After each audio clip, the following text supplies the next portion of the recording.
पीछे से पीठ तुहर लौकता हो, देखे के मन मोरा छौकता हो। अरे पागल बड़ा सुनता ना हो, पीछे से पीठ तुहर लौकता हो, देखे के मन मोरा छौकता हो। काहे नहीं ताकी? अरे तमीज नहीं खेका ए चाची हई गाँव के लइका बड़ी पापी चुमा मांगे कहे चाची।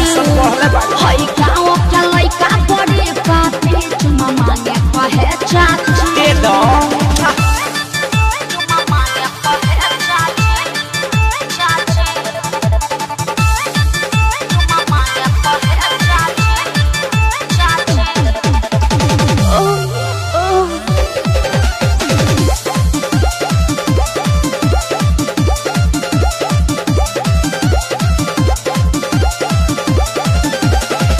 लाली ओठा लाली टूटा परेलू गजब हो। अरे सुधर एही से लाइन मारल चाहे लइका सब हो। अरे सुधर जान तो पिता जेब कहीं जाए दो अपना भत्ता रखे माई हम लुटाइले। महंगा महंगा पाउडर की रीम हम लगाइले। झूला तुहार जब खुला रही हाँ ना। लौकत दुनू बुला बुला रही चला। ओ पेलू ना बाकी अरे तो तहरा का दिक्कत बानी हई गाँव के लइका बड़ी पापी चुमा मांगे कहे चाची। हई गाँव के लइका बड़ी पापी चुमा मांगे कहे चाची। चुमा मांगे कहे चाची चाची।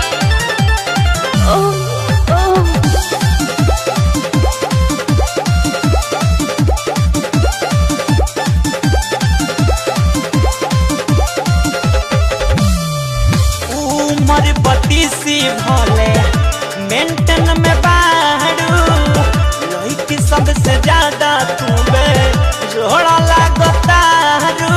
अरे वो बात ठीक बा लेकिन ऐसे ना बोले के बड़ा छोट के बात बड़ुए कर तू लिहाज हो।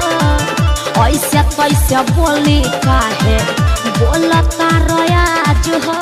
बोले के मौका तू देवेलू हो हाँ ना। कोई जानी रोज कैसे वेलू हो। अच्छा हमके दिलू डाटी अरे भगवत नहीं यहाँ से चाची प्लीज हई गाँव के लइका बड़ी पापी चुमा मांगे कहे चाची। प्लीज हई गाँव के लइका बड़ी पापी चुमा मांगे कहे चाची। पीछे से पीठ तुहर लौकता हो, देखे के मन मोरा छौकता हो। काहे नहीं ताकी? अरे तमीज नहीं खेका ए चाची हई गाँव के लइका बड़ी पापी चुमा मांगे कहे चाची।